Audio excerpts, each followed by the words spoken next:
Dr. Adam Keating joins us now from the Cleveland Clinic Children's, a pediatrician indeed, and we're talking about kids going back to school.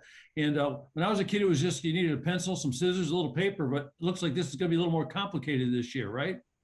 Yeah, I'd have to say that. Yeah. Yeah, so what are we thinking about now? I mean, I think, sometimes you look up to your parents, they have the answers, but they seem to be conflicted now talking about vaccinations, masks, socialization, all that sort of thing. Where do we start? Sure. Well, I think we start with the basics. Really, even what happened before the pandemic happened is that we want kids to be prepared for school and we want kids to be healthy.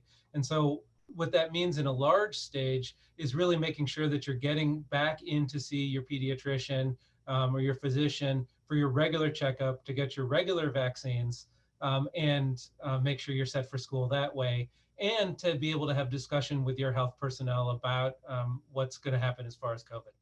Yeah, I know. You seem people are starting to live through what they hear on the news, and that's just what may be happening or what could be happening. But there's the old school approach where you have to be healthy, wealthy, and wise, and all that sort of thing when you start school.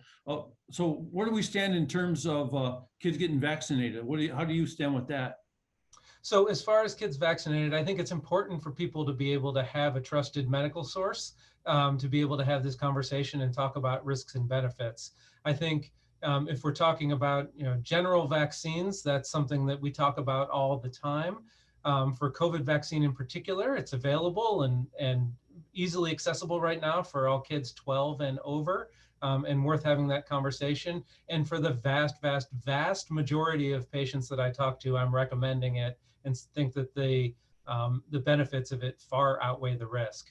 Unfortunately, that's not an option for our kids under 12 years of age. Right. We want to protect them from other vaccine preventable diseases, so with their other routine vaccines, but also take into account safety measures that we can happen to make sure they can attend in-person school safely. So how can a pediatrician help prepare the child emotionally when you see the patient?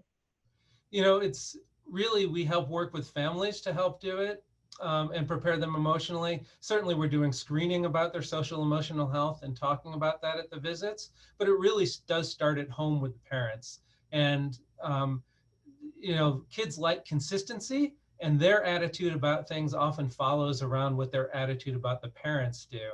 So talking about how parents are keeping them safe, how we're protecting them, and how guidelines are set up for the best interest of all of the kids, I think is important for parents to help echo that message to them.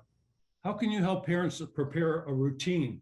I guess getting back into a routine of school means a lot, and there's so many new ideas out there right now. How do you help with that? Oh, sure. Well, some back to the basics as well, too, as people have had their sleep schedules off during summertime, and starting within those first couple of weeks before school gets back, getting back to that routine schedule of wake up and go to bed times, having a regular sleep schedule for that.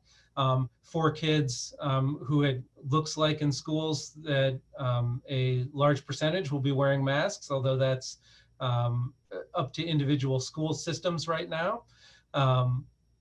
Helping them prepare to reacclimate to do that as well can help with their social emotional needs then too.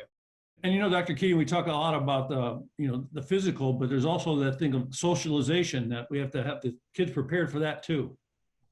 Sure. Yeah, I think we need to be prepared for our kids to be back together again in groups of people. And so helping to prepare them for everyone that they're going to encounter when they go back for school is important. So there's the idea, folks, right there. See your pediatrician, get the kids back to the doctor and make sure everything is going the right direction. And I want to thank Cleveland Clinic Children's and Dr. Keating. Thank you very much for joining us on New Day Cleveland. Oh, very happy to be here, and yeah, happy to have our kids come back and reconnect with us too. Indeed. Thank you, sir. Thank you.